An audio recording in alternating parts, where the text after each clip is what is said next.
안녕하세요, 김효석입니다. 하루 1책, 매일 한 권의 책을 읽어드립니다.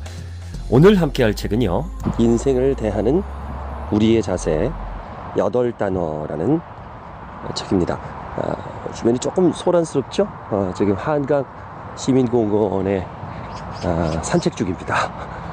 저는 이제 아침에 일어나서 늘 한 40분, 50분 정도 이렇게 걷는데요. 그냥 걷는 게 아니고 이제 걸으면서 책을 봐요. 좀 특이한 게 책을 보면서 산책할 수 있다. 이게 뭐 불가능할 것 같은데 저는 이게 익숙하거든요. 책 보면서 계단 오르고 또 아침 일찍 산책길은 사람이 없어서 뭐 이렇게 부딪힐 일도 별로 없고요. 그리고 그 한강공원 가면은 이렇게 트랙이 있어요. 빙빙빙 돌거든요. 그러니까 똑같은 길을 도니까 그 옆에서 이제 손 착 들고서 보는 거예요. 그게 의외로 잘 들어와요. 머리에. 그래서 오늘은 또 생각을 했어요. 그래, 그러면 책을 보면서 이걸 읽으면서 녹음하면서 하는 건 어떨까? 이런 엉뚱한 생각을 해서 한번 해보고 겁니다. 8단어라는 책을 박웅현 님이 강의를 많이 하죠. 인문학 강의를. 저도 TV를 통해서 이분의 강의를 보고 또 인터넷에서 찾아서 보고 또 듣고 했는데 참 강의를 맛깔지게 잘합니다. 그래서 그런 거를 책을 통해서 강의를 보는 것처럼 만들었어요. 여러 개의 키워드, 워낙 뭐 카피라이터니까 키워드를 잘 뽑으시잖아요. 그래서 인생을 대하는 우리의 자세라는 이제 그 주제로 8개 단어를 뽑았습니다. 그 첫 번째가 쭉 넘기면 공감하는 게 너무 많아요. 그래서 이 책은 저희 집사람이 저에게 추천했거든요. 여보, 이거 되게 좋은 것 같아, 읽어봐. 그래서 읽었는데 첫 페이지부터 이야, 공감이 확 됩니다. 어느 날 5살 아이 둔 여자 후배가 술자리에서 질문을 했대요. 팀장님, 아이에게 무엇을 가르쳐야 아이가 행복해질 수 있을까요? 라는 질문을 받고 그 자리에서 바로 이제 답을 못했는데 계속 이제 본인도 생각한 거예요. 어떻게 행복해질까? 어떻게 행복해질까? 그러다가 이제 답을 찾은 겁니다. 그 답이 바로 단어 하나인 자존이에요. 자존. 자존이라는 단어를 보면 스스로 자자에 중할 존자잖아요. 존중할 존자, 존경할 때 쓰는 그 존자입니다. 나를 중히 여기는 것. 이게 있는 것과 없는 거의 차이는 어마어마하죠. 여기서 호떡집 사장 얘기를 썼어요. 근데 이 공감해요. 그러니까 호떡을 구우면서 되게 행복하신 분 얘기인데 실제로 저희 집 아파트 앞에 월요일만 되면 오시는 순대 장수가 계세요. 저희 딸하고 굉장히 친한데 그분이 대기업 격리 쪽에 일을 보시다가 너무 행복하지 않아서 때려치고 포장마차를 하신 거예요. 이동식 포차를. 그러니까 푸드트럭이죠. 순대 팔고 오뎅 팔고. 그런데 너무 잘하시는 거예요. 장사 막 줄이 아파트 단지 이제 하루만 오시는데 이제 소문이 나서 왜 그러냐면 일일이 이름을 불러주시고요. 그리고 항상 밝게 인사해 주시고 또 10시쯤 지나서 이렇게 정리할 때 되면 학생들 불러갖고 남은 거를 다 그냥 주고 가세요. 다음날 안 팔고. 되게 소문이 나는 거죠. 저분은 늘 신선한 음식만 판다. 다 주고 가시고 또 막 덤으로 주시고 어느 경우에는 아이를 맡겨놓고 한 10,000원을 주고 어떤 주부는 애를 맡겨놓고 거기서 먹으라 그러고 본인은 이제 킹스클럽 이런 데 다니면서 장 보고 오는 거에 한 30-40분 동안 또 많은 1시간 동안 애를 맡겨놓으면 이 사장님은 이렇게 애를 맡아줘요. 뭐 얘기도 걸어주시고 또 어디 벌레 일로 이러고 계속 뭐 주고 먹이고 10,000원 훨씬 더 많이 먹여요. 그런 걸 되게 즐겨 하시고 사람 만나는 거 좋아하고 대화하는 거 좋아하고 이런 분 보면은 참 행복해 보여요. 그러니까 스스로 자기를 중하게 여기고 존중한다는 거, 이게 행복이죠. 그러니까 저는 이걸 읽으면서 또 그 생각을 했어요. 어릴 때부터 스스로에게 저는 키워드가 있었거든요. 제 스스로에게 만든 키워드예요. 언제부터 만들었는지 모르겠는데 늘 저는 그 마음속에 새기고 살았어요. 꼭 필요한 사람이 되자. 꼭 필요한 사람이 되자. 그래서 어디를 가든지 그 조직에서 또 그 사람에게 도움이 될 수 있는 일을 했던 것 같아요. 집안에도 꼭 아빠가 필요할 수 있게 아빠의 존재감, 직장에서도 나의 존재감, 늘 열심히 살아왔던 것 같습니다. 이걸 이제 커서 생각해 보니까 저는 자존을 이렇게 해석하고 싶은데요. 자기를 존경하는 마음, 자기를 존경하는 마음. 이 존경하는 사람이라면 얼마나 또 열심히 살아야 돼요. 그래서 자기가 자기 자신을 존경할 수 있다면 그 사람은 행복한 사람이 아닐까. 그게 바로 자존감이 아닐까 싶습니다. 자존감. 그러니까 매일 뭐 100억을 벌어도 자살할 수 있다는 이야기, 그런 사람이 있어요. 돈이 많아서 중요한 게 아니라 아모르 파티, 내 운명을 사랑하라. 아모르 파티, 자신의 운명을 사랑하는 사람, 사랑하지 않는 사람 정반대죠. 자신을 존경하는 사람, 존경하지 않는 사람 정반대일 것 같습니다. 박웅현님이 지으신 8단어 함께 오겠습니다. 요거는 여기부터 이제 집에 들어왔습니다. 아무래도 주변 소음 때문에 좀 그렇죠. 자존에 대한 이야기 하고 있는데요. 여기에 또 그런 얘기가 나와요. 메멘토 모리 아모르 파티, 라틴어인데요. 메멘토 모리, 죽음을 기억하라라는 라틴어입니다. 그러니까 서양의 명화를 보면 해골이 등장하는 그림이 꽤 많이 있어요.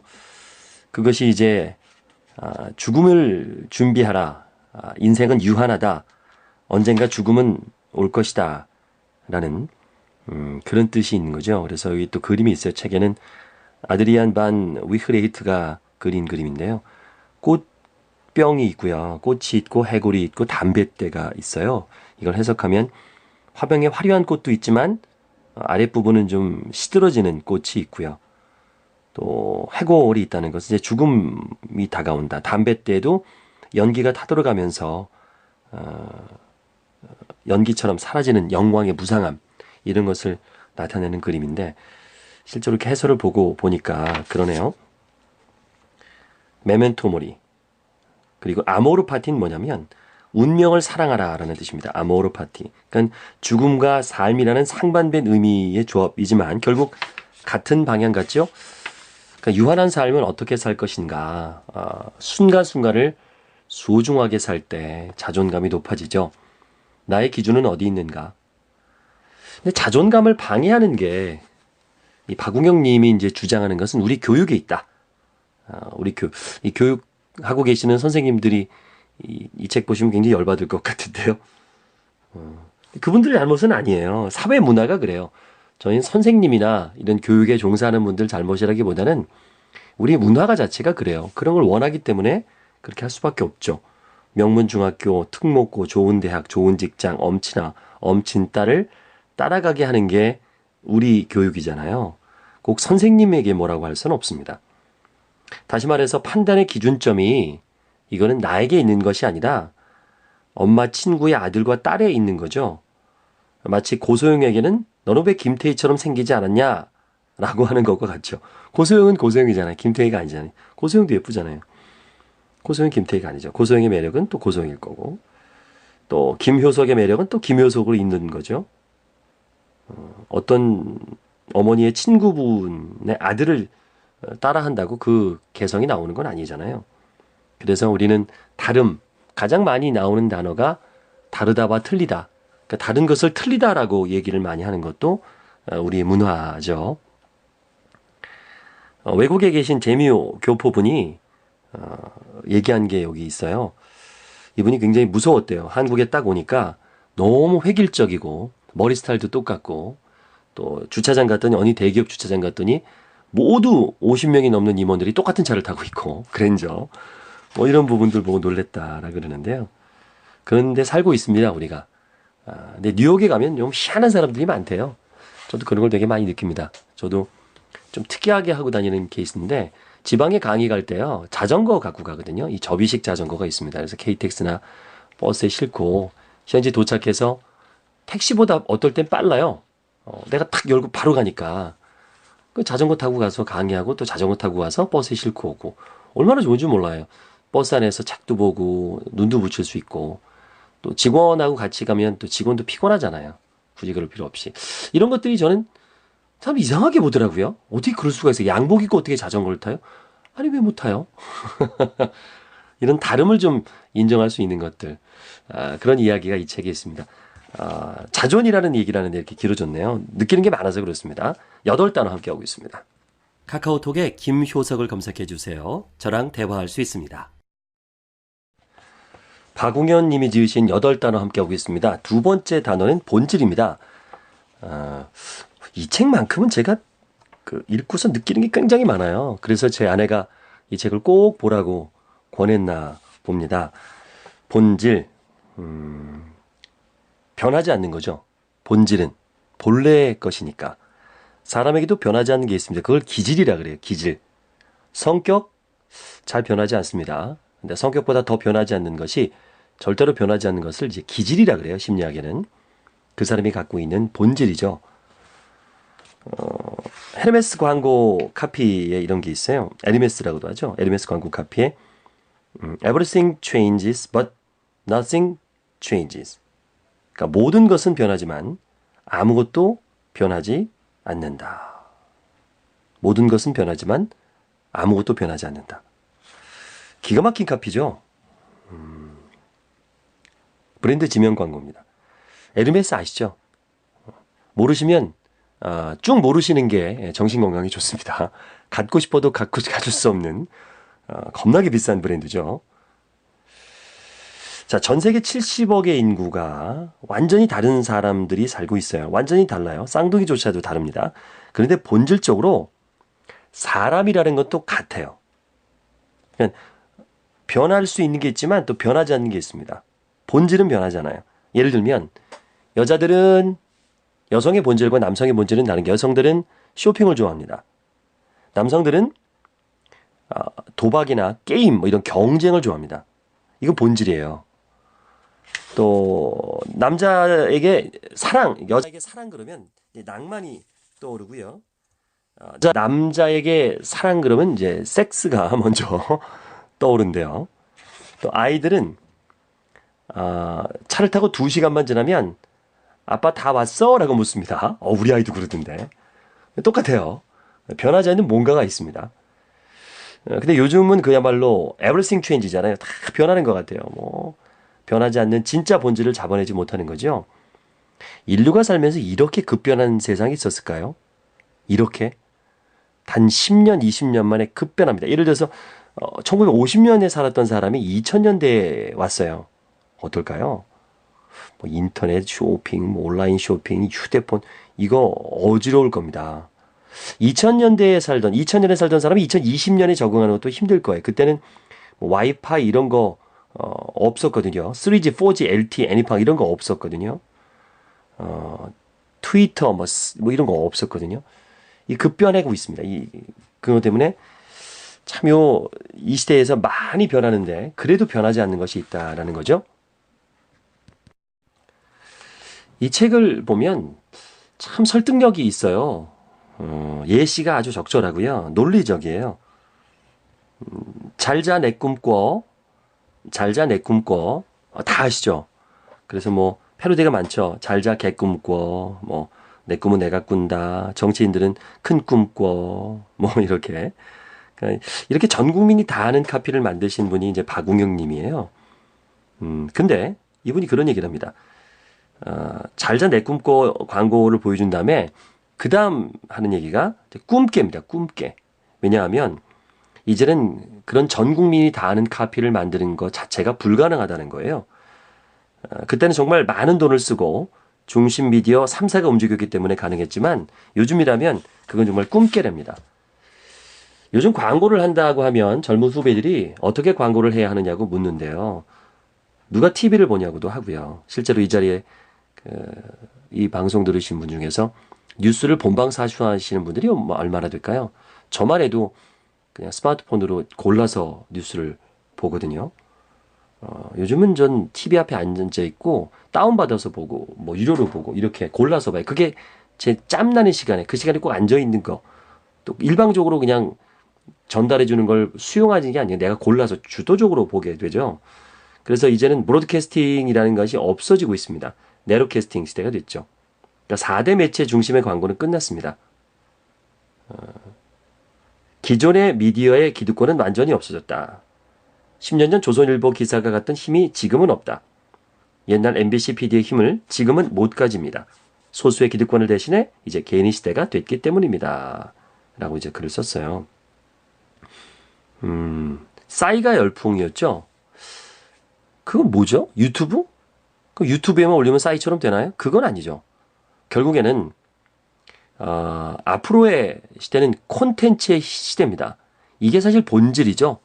미디어가 강력하고 계속 반복적으로 주입해서 우리가 보는 것이 아니라 각인되는 것이 아니라 콘텐츠가 강력해야만 각인된다라는 거죠. 이게 본질인 거죠. 이제는 본질의 시대. 뭐 트위터, 페이스북, 뭐 애니팡, 뭐 여러 가지 뭐 있지만 실질적으로 그 안에서 우리가 찾아야 될 것은 콘텐츠죠. 본질. 본질. 그러니까 SNS를 하지 말라는 것이 아니라 SNS에 들어와서 뭐 열심히 뭐 하고 사람 좋아요 누르는 것도 물론 중요하지만 그거보다 중요한 건 그 안에 내가 어떠한 콘텐츠를 담을 것이냐. 사람들이 신문리를 콘텐츠를 담을 것이냐. 라는 거예요. 우리는 이제 전화에 대해서 한번 얘기해 볼게요. 전화기의 본질은 뭐냐. 전화의 본질. 예전에 변하지 않는 것. 전화에 보내지 않는 것. 전화기 카피. 영상통화 전화기 카피가 이렇게 썼대요. 여보세요는 여기를 보라는 말입니다. 사람을 보고 싶어하는 마음이 전화를 만들었습니다. 여기를 보라는 거잖아요. 여보세요. 전화기의 본질은 궁금하고요. 그립고 보고 싶은 사람의 목소리라도 듣고 싶은 마음입니다. 전화기가 발전해서 개인 휴대전화가 생기고 그 휴대전화로 얼굴을 마주보면서 통화할 수 있는 시대가 됐지만 전화기의 본질은 바뀌지 않았습니다. 이처럼 변화하는 것 속에 변하지 않는 것, everything change에서 nothing change를 보는 것이 인생에서 매우 중요하죠. 컨텐츠 시대입니다. 죽은 이의 영혼이 반딧불이 된다고 합니다. 광화문을 우리의 영혼으로 지읍시다. 광화문에서 미선이 효순이와 함께 수천 수만의 반딧불이 됩시다. 검은 옷을 입고 촛불을 준비해 주십시오. 집에서 나오면서부터 촛불을 켜주십시오. 저 혼자서라도 시작하겠습니다. 이번 주, 다음 주, 그 다음 주 광화문을 우리의 촛불로 가득 채웁시다. 기억하십니까? 인터넷 한겨레 자유토론방에 한 네티즌이 올린 짧은 글이 시청 앞 광장에 10만 명의 시민을 불러 모았고요. 대한민국 시위의 지평을 바꿔버렸습니다. 미선이 효순이 사건의 진상규명을 위한 시위였죠. 2002년에 있었던 2002년이었습니다. 2002년은 월드컵보다 힘없는 개인이 가지고 있는 컨텐츠의 힘이 얼마나 위대한지를 보여준 이 최초의 촛불 시위로 기억돼야 한다고 생각합니다. 본질이 뭐냐? 그러면 김효석의 본질은 뭐냐? 또 이 방송을 듣고 계시는 분들의 나의 본질은 뭐냐라는 걸 고민하는 거예요. 여기 이제 박웅현의 본질 찾기 1, 박웅현의 본질 찾기 2 그래서 본인의 이야기가 여기 있어요. 저도 이걸 보면서 나의 본질은 뭘까라고 나의 본질을 한번 생각해 봤습니다. 처음에는 그냥 남들처럼 좋은 대학 가고 좋은 직장을 얻으려고 학교를 갔고요. 근데 그 학교에 가서 그렇게 좋은 직장을 얻을 수 있는 좋은 과는 저에게 안 맞은 거예요. 이게 저의 본질에 가깝지 않은 거죠. 그래서 학교 방송국에 들어가서 너무너무 즐겁게 학교 생활을 했어요. 그러다 보니까 나는 사람들에게 인정받는 거, 사랑받는 걸 좋아하는구나 라는 걸 알게 됐습니다. 아마 어렸을 때 너무 외로워서 그랬나 봐요. 집안이 어렵고 어머니는 늘 장사를 하셔 집에 없고 형 누나도 바쁘고 또 친구들하고 경제적인 수준이 맞지 않아서 잘 어울리지 못했던 그런 외로움을 뭔가 아나운서라는 직업을 갖게 되면 사람들에게 주목받고 존경받고 존중받는 거. 그러니까 존중받고 싶었던 게 저였나 봐요. 그래서 아나운서가 됐는데 그게 뭐 그렇게 대단한 게 아니라는 걸 또 느꼈어요. 제가 생각하는 그런 게 아니었던 거예요. 그래서 쇼호스트가 됐는데 이때 제가 저를 찾은 것 같습니다. 저는 굉장히 상상력이 뛰어나고 도전 정신이 있고 주목받는 걸 좋아한다라는 걸 알게 됐습니다. 그래서 또 강사가 됐고 이렇게 나의 본질을 찾아서 계속 사는 것이 인생이 아닐까 싶어요. 단순하게 생각해 보는 거죠. 나는 누굴까? 그런 것이 인문학이 아닐까요? 나를 찾아가는 거. 복잡한 것이 아니라 단순한 거. 나의 어떤 내가 갖고 있는 것 중에 가장 덜어내고 남아있는 건 뭘까? 본질은 삶을 대하는 데 있어서 잊어서는 안 되는 아주 중요한 단어죠. 우리가 본질적으로 가져야 할 것이 무엇일까요? 오늘은 그것을 대해서 좀 고민하는 하루가 됐으면 좋겠고요. 이 책 8단어를 또 사서 보시면 또는 서점에 가서 한번 보신다면 도움이 많이 될 수 있을 거라 생각됩니다. 박웅현의 8단어 함께하고 있습니다. 박웅현 님이 지으신 8단어 함께하고 있습니다. 제가 뭐 책을 많은 사람들에게 권하고 이렇게 읽으라고 하는데 이것도 정도의 차이가 좀 있어요. 근데 이 책은 그 어떤 책보다도 더 많이 사람들에게 적극적으로 사서 읽어보라고 권하는 책 중에 하나입니다. 저랑 생각도 너무 비슷하고 인문학이라는 부분을 이렇게 쉽게 설명할 수 있구나 좀 부러워서요. 저도 향후에 인문학 강의를 좀 하고 싶어서 열심히 공부하고 있거든요. 그래서 더더욱 이 책이 좋은가 봅니다. 세 번째 파트는요. 8단어 중에서 세 번째 단어는 고전입니다. 고전. 고전을 이제 국어사전, 다음 국어사전에서 보면 이렇게 써 있어요. 예전에 쓰인 작품으로 시대를 뛰어넘어 변함없이 읽을 만한 가치를 지니는 것들을 통틀어 이르는 말. 어떤 분야의 초창기에 나름대로의 완성도를 이룩해 후대에 전범으로 평가받는 저작 또는 창작물. 그러니까 이제 시대를 뛰어넘어서 변함없이 읽을 만한 가치를 말하는 거죠. 온 세상을 품을 것 같던 사랑도 사실은 영원하지 않죠. 사랑이 영원하든가요? 부럽네요. 또 아름다운 얼굴 영원하든가요? 그렇지 않죠? 또 절대로 잊혀질 것 같지 않은 치욕스러운 그런 경험 이런 것도 사실은 잊혀져요. 치유가 됩니다. 또 엄청난 기쁨, 환희, 쾌감 이런 것도 희미해지죠. 이렇게 다 잊혀지고 색이 바르는데 그 가운데에서도 살아남고 있는 것 300년, 500년, 심지어는 2000년 성서 같은 경우에는 2000년을 넘게 살아봤잖아요. 이런 것들이 이제 고전이죠. 그 세상 속에서 이런 고전들이 어떻게 그토록 오래도록 살아남을 수 있는지 그런 부분들을 우리가 관심 있어야 하지 않을까요? 지금 인기 있는 음악들, 인기 있는 영화 이런 것들이 금방 잊혀지죠. 그러나 아직도 듣고 싶은 음악 있죠. 고전으로. 그게 뭐 3, 40년 전 건 아니고요. 그래도 한 3, 400년은 돼야 고전이라고 할 수 있을 것 같아요. 비틀즈의 음악도 나중에 한 150년 후, 200년 후에도 그 음악을 우리가 듣고 있다면 그건 고전이죠. 그때까지 살아있질 못하니까 모르겠네요. 박우경 님이 이제 고전이 될 것 같은 책을 이제 밀란 쿤데라의 참을 수 없는 존재의 가벼움. 아직 100년이 안 된 책인데 이 책은 100년을 넘길 것 같다라고 얘기하네요. 도스토옙스키, 셰익스피어의 작품처럼 최소한 100년은 좀 넘은 것들, 이런 것들. 어떤 무기를 갖고 있죠? 지금까지 살아남아서 우리에게 읽혀지는 고전은 그걸 보면 우리는 좀 무서워해야 돼요.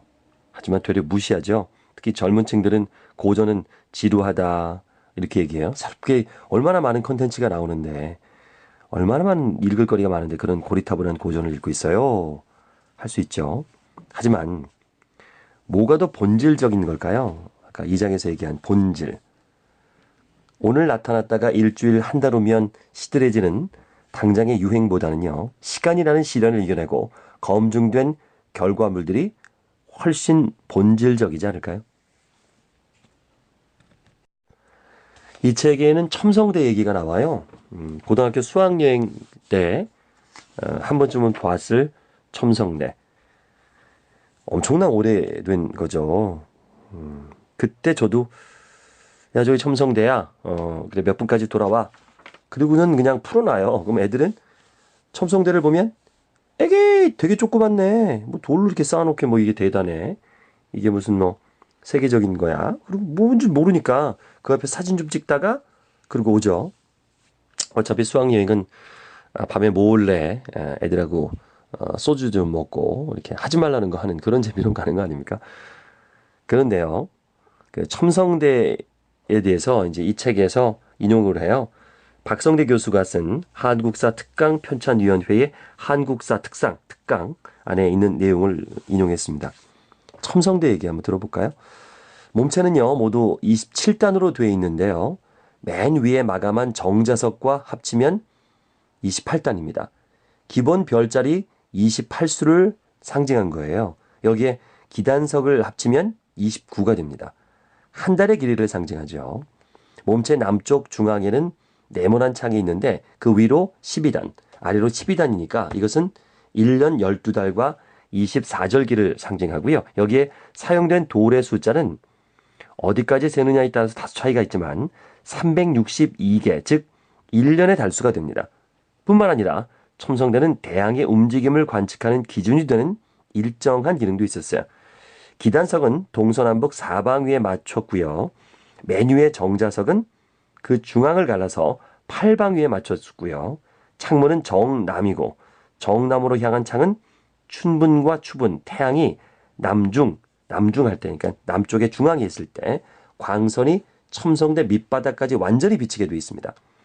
하지와 동지에는 아랫부분에서 완전히 광선이 사라지기 때문에 춘하 추동의 분점과 지점의 측정의 역할을 합니다. 이야, 이런 걸 좀 알고 좀 봤으면 어땠을까요? 그러니까 좀 알면 이 고전이나 이런 옛날 유물들이 보여요. 그 시대 삶이 보여요. 익숙하지 않아서 그렇죠. 그 클래식 고전을 만나기 위해서는 함부로 씹다 버린 껌처럼 여기지 않으려는 준비가 필요합니다. 우리가 안다고 생각하는 것이 우리가 알아야 할 것을 가리고 있다는 말을 자주 합니다. 우리는 첨성대를 알고요. 비발디를 알고요. 도스토옙스키를 압니다. 하지만 진짜 알까요? 진짜 알까요? 잘 생각해 볼까요? 진짜 알려면 관심을 가져야 됩니다. 그러면 궁금해집니다. 왜 그렇지? 그 본질은 뭘까? 그리고 그걸 알기 전에는 안다고 생각하는 것이 위험합니다. 그냥 모르면 모른다고 해야 됩니다. 단순히 비발디가 좋지. 바로크 알아. 모차르트 피아노 협주곡 그거 영화 엘비라 마디간에 나오는 건데 이러지는 좀 않았으면 좋겠습니다. 정보는 인터넷으로 조금만 찾아보면 다 나옵니다. 알려고 하기 전에 우선 느껴야 돼요. 우리는 모두 유기체잖아요. 움직이잖아요. 고전을 몸으로 받아들이고 느껴야 됩니다. 그러다 보면 문이 열려요. 그 다음에는 막힘없이 몸과 영혼을 타고 흐를 겁니다. 자, 클래식을 어떻게 만나게 됐는지, 그걸로 인해서 본인의 삶이 또 얼마나 변화됐는지 그런 이야기들이 있어요. 그리고 그림, 뭉크의 그림. 워낙 그 뭉크의 절규는 유명하죠. 지금은 기록은 깨졌는데 당시에는 세계 최고가로 경매됐었죠. 그 그림에 대한 해설들 우리가 그렇구나 그런 시각들. 그리고 겸재 금강전도 이것도 전에 국립박물관에서 봤는데요. 야, 이게 지금은 없더라고요. 이렇게 바뀌어서 대단하더라고요. 이 그림도 직접 보면 그 웅장함, 그 선, 그리고 태극의 그 흐름이 여기 있어요. 이 안에 태극의 흐름도 보이고 그런 것들 좀 보니까 야, 이게 좋다는 생각이 들거든요. 한번 좀 공부해보고 싶지 않으세요? 어떤 건데 그렇게 몇백 년 동안 살아남았을까? 그걸 보기 시작하고, 그걸 듣기 시작하고, 그걸 느끼기 시작하면 얼마나 좋은지 모릅니다. 저도 요즘 고전에 조금씩 맛을 들이고 있고요.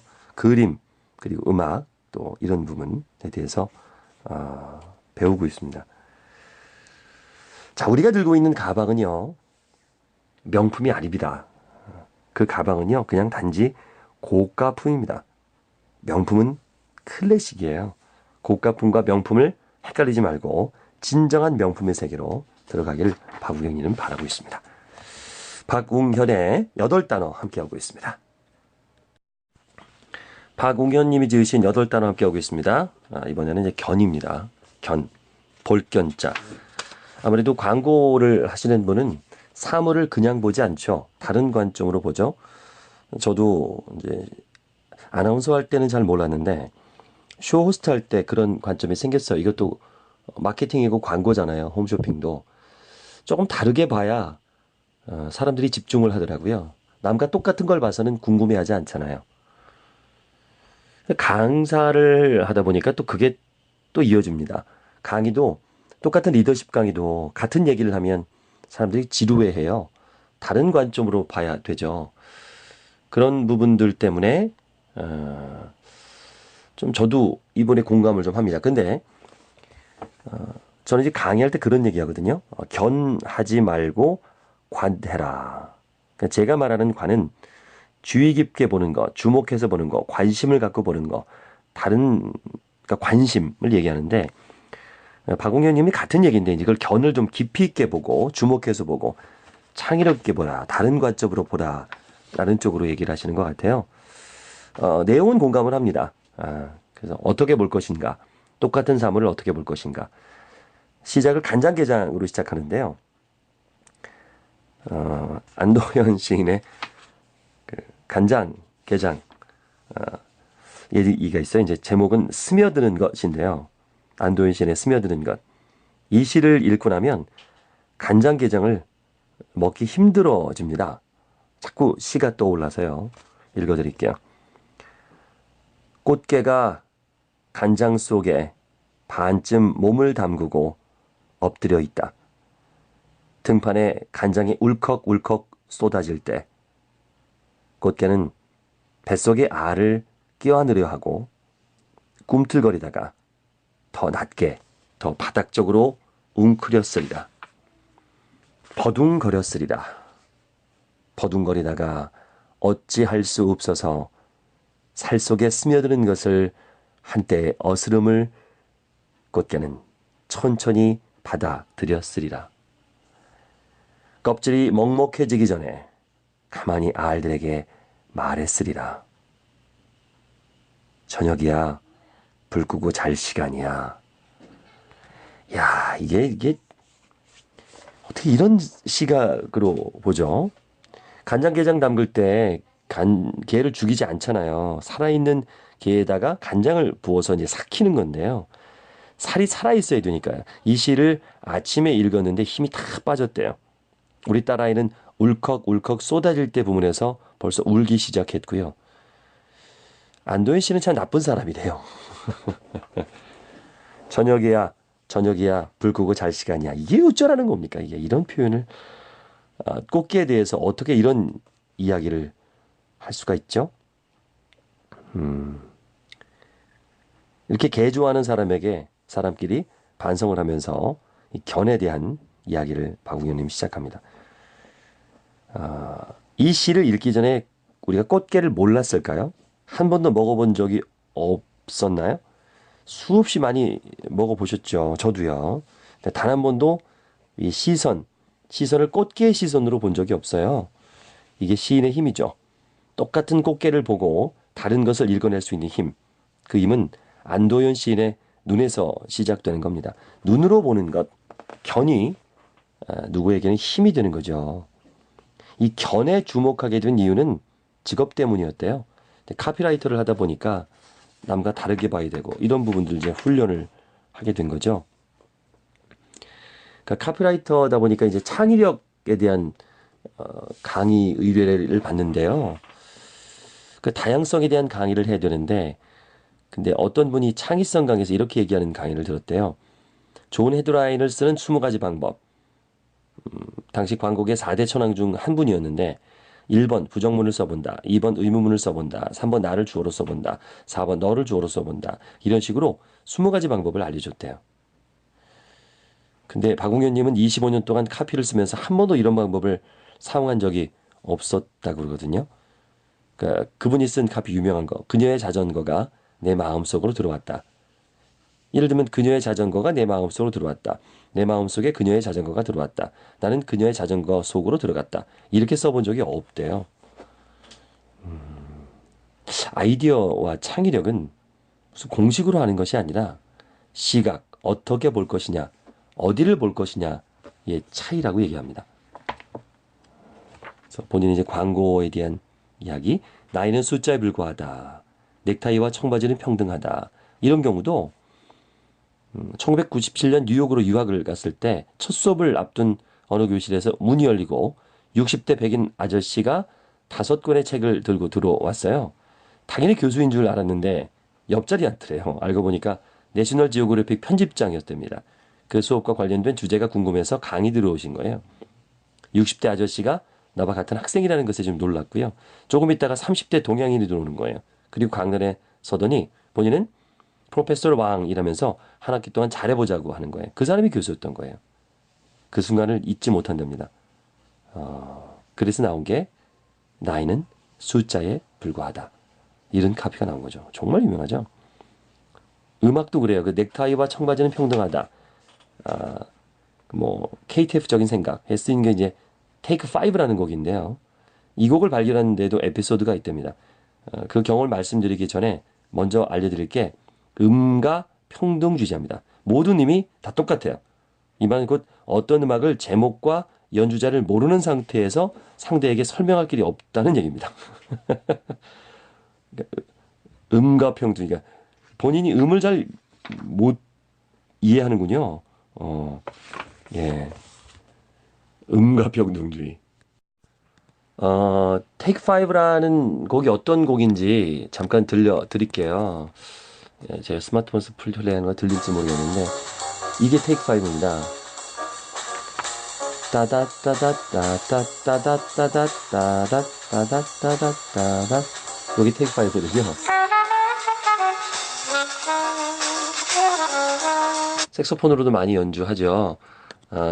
이제 좀 감이 잡히시겠어요? 예, 이걸 이제 듣고 우연히 들은 거예요. 음악이 좋은 거예요. 그래서 일단 머릿속에 저장해 뒀죠. 그 순간 그게 어떤 곡인지 알 방법이 없는 거예요. 그래서 사람 붙잡고 따단 따단 따다따라 따라 따라 따라 따라 따라 이렇게 얘기를 하는 거예요. 그 다들 모른다 그러죠. 심지어 1년 후에 뉴욕에 갔을 때 음반 가게 일하는 흑인에게도 따라 따라 따라 따라 따라 따라 모르는 거예요. 어쩌겠죠. 뭐 포기했죠. 그리고 그때부터 한참 지난 어느 날이었는데 딸아이와 함께 그 센트럴파크에 자전거를 타러 갔는데 이게 이제 야외 음악당에서 거리 연주자들이 그 음악을 연주하는 거예요. 당장 자전거 핸들을 돌려서 그쪽으로 달려갔죠. 그리고 드디어 그 곡이 데이브 무르백 쾌텍의 Take 5라는 걸 이제 알아낸 겁니다. 그래서 이 음악이 여러 광고에 쓰이게 됐고요. 이렇게 보지 않고 머릿속에 저장해 놓지 않는다면 아이디어는 나올 수 없습니다. 만약에 앙리루소의 꿈이라는 그림을 보지 않았다면, 그것도 매우 인상적으로 보지 않았다면 SK 브로드밴드의 시더 이거 뭐죠? 뭐 이런 광고 이미지가 나오지 않았을 걸. 네, 봤네요 이 광고. 비발디에 빠져 있지 않았다면 바카스 광고가 어떻게 나왔을까? 다 머릿속에 있는 게 조합된 거죠. 그러려면 제대로 듣고 또 제대로 들어야 되죠. 그러니까 트릭이 하나 있대요. 머릿속에 있다고 있는 모든 것들이 창의적으로 발현되는 게 아니랍니다. 머릿속에 있을 때 327번, 128번처럼 아주 정확한 셀에 새겨져 있어야 된대요. 흘러간 것들은 잡히지 않습니다. 깊게 새겨놓는 것. 그것들만 잡을 수 있다고 합니다. 그러네요.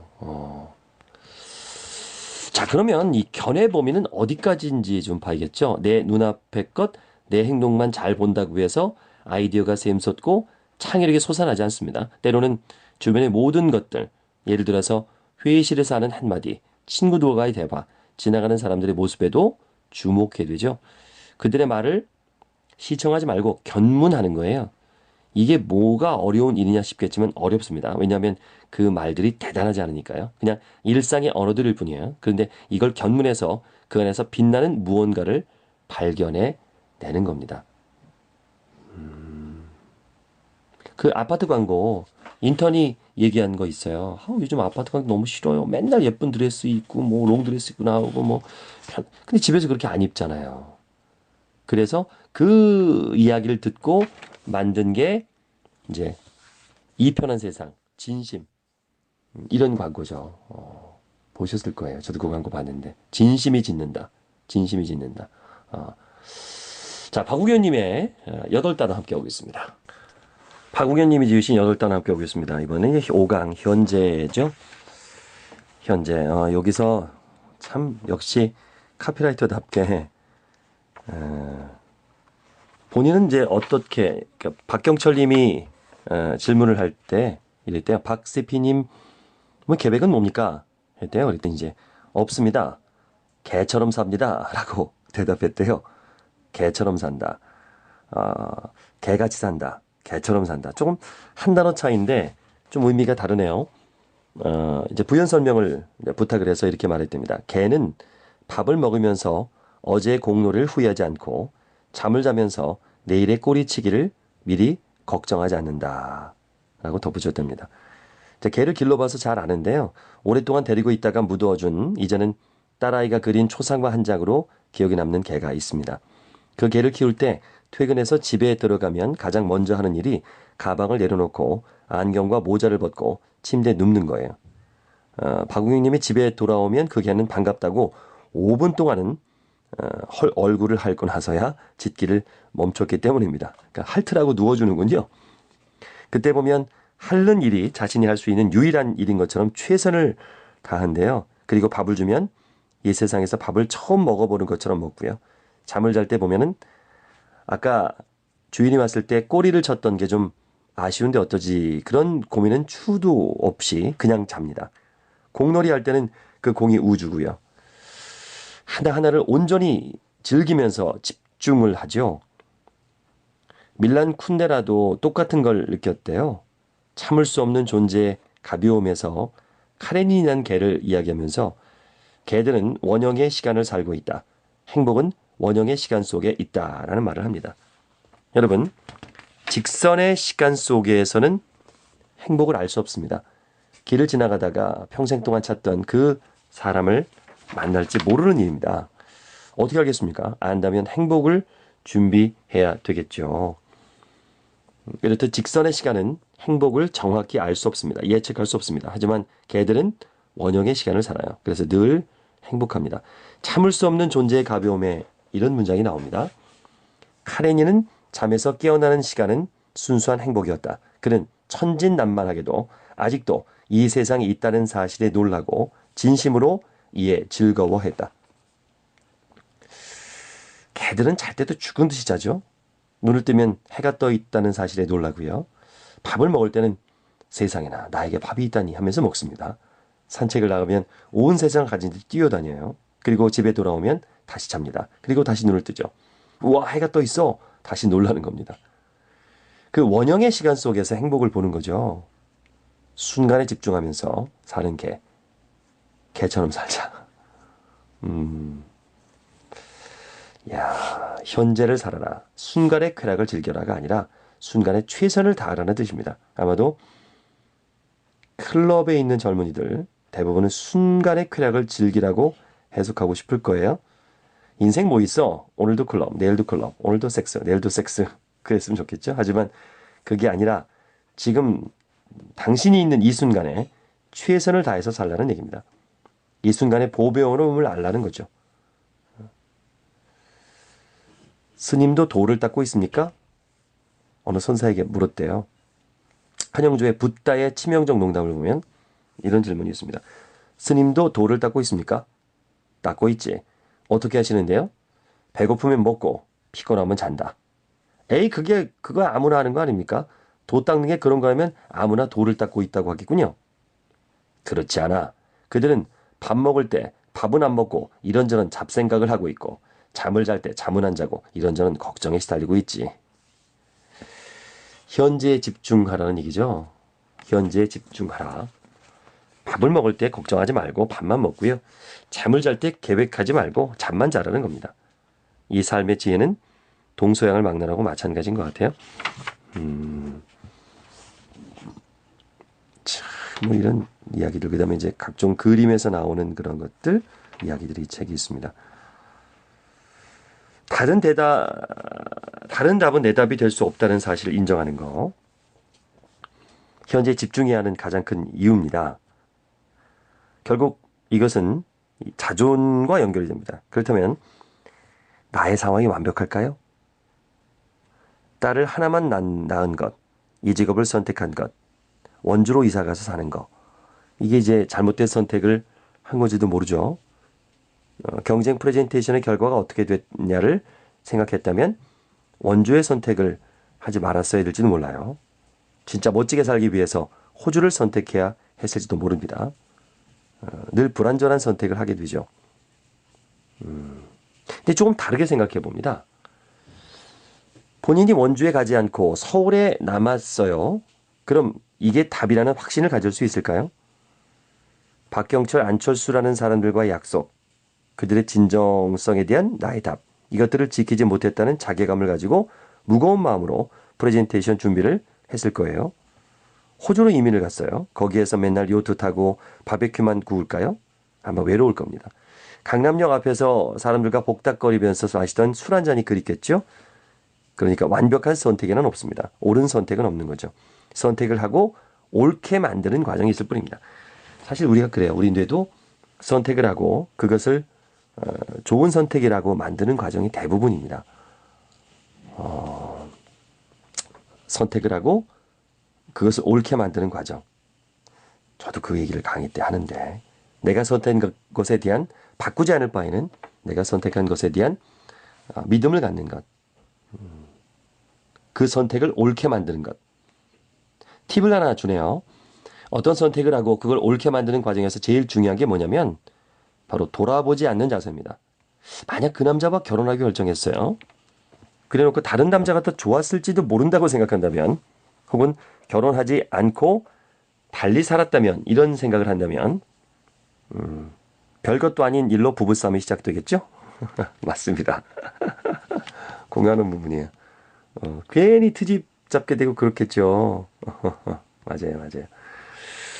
항상 내 선택, 일단은 선택했으면 바꾸지 않을 바에는 그 선택이 옳다라고 생각하는 거 중요하잖아요. 유학을 생활하면서 그냥 회사에 있었으면 어땠을까? 이 고생 안 했을 텐데. 이런 것도 후회죠. 그러니까 어느 하나를 선택하고 그 선택을 옳게 만들려면 지금 있는 상황에서 무엇이 최선인지 생각하고 실천하는 게 제일 좋은 답입니다. 나는 지금 내가 차지하고 있는 이 공간적 지점에 시간 속의 이 정확한 순간에 자리 잡고 있다. 나는 이 지점이 결정적이지 않은 것을 허락할 수 없다. 야금야금 나눠 먹고 있는 책 지식의 지상의 양식의 한 구절입니다. 이 말인 것은요. 나는 지금 현재 강남역 어느 세미나실에서 2012년 11월 7일 저녁 7시 30분이라는 순간에 삽니다. 이 순간 속에 있는 게 나고요. 만약 여기에다가 마다가스카르나 그랜드 캐니언을 꿈꾼다는 건 내가 서 있는 이 공간에 대한 무시입니다. 이 지점이 결정적이지 않은 것을 허락할 수 없다는 것은 결국 현재가 나한테 결정적이지 않은 것을 허락할 수 없다는 것이죠. 어쩌면 저렇게 생각이 같을까. 일단 내가 선택한 부분에 대해서는 옳다, 잘했다. 세상에서 제일 좋은 직장에 다니지 않을 수도 있어요. 하지만 내가 다니는 직장은 좋은 직장이다. 누구를 위해서? 내가 선택했으니까 나를 위해서. 그런 거죠. 나의 아내는 세상에서 제일 좋은 여자가 아닐 수 있어요. 하지만 내가 그렇게 생각하는 거죠. 왜 나랑 제일 잘 맞는 여자다. 라고 생각하는 거죠. 옳은 선택이었어. 라고 한 것과 자꾸 딴 여자가 생각이 나는 것과는 다르겠죠. 그런 부분이 현재에 충실하라. 라는 얘기로 정리가 되는 것 같습니다. 지금 이 순간 현재의 의미를 부여하지 않으면 행복은 삶이 끝나갈 때쯤이나 찾게 될 겁니다. 순간의 의미를 부여해야 되죠. 그렇지 않으면 우리의 삶은 의미 없는 순간들의 합이 될 테니까요. 만약 삶은 순간의 합이라는 말에 동의하신다면 찬란한 순간을 잡으시기 바랍니다. 나의 선택을 옳게 만드는 거예요. 여러분의 현재를 믿으세요. 순간순간 의미를 부여하면 내 삶은 의미 있는 삶이 되는 것이거든요. 이 순간에 이름을 붙여주고요. 의미를 불어넣으면요. 모든 순간이 나에게 다가와서 내 인생의 꽃이 돼줄 겁니다. 당신의 현재 답이 있고 그 답을 옳게 만들면서 산다면 김화영의 말대로 티 없는 희열을 매 순간 느낄 겁니다. 티 없는 희열로 빛나는 관능적인 기쁨에 들뜨는 예외 없는 작은 조각들의 광채가 온전히 여러분의 인생을 빛내게 될 것입니다. 라고 마무리합니다. 8단어 현재에 대한 이야기를 해드렸습니다. 듣자마자 사고 싶은 화법을 제가 직접 만들어 드립니다. 010-4274-1163 010-4274-1163으로 문자 주세요.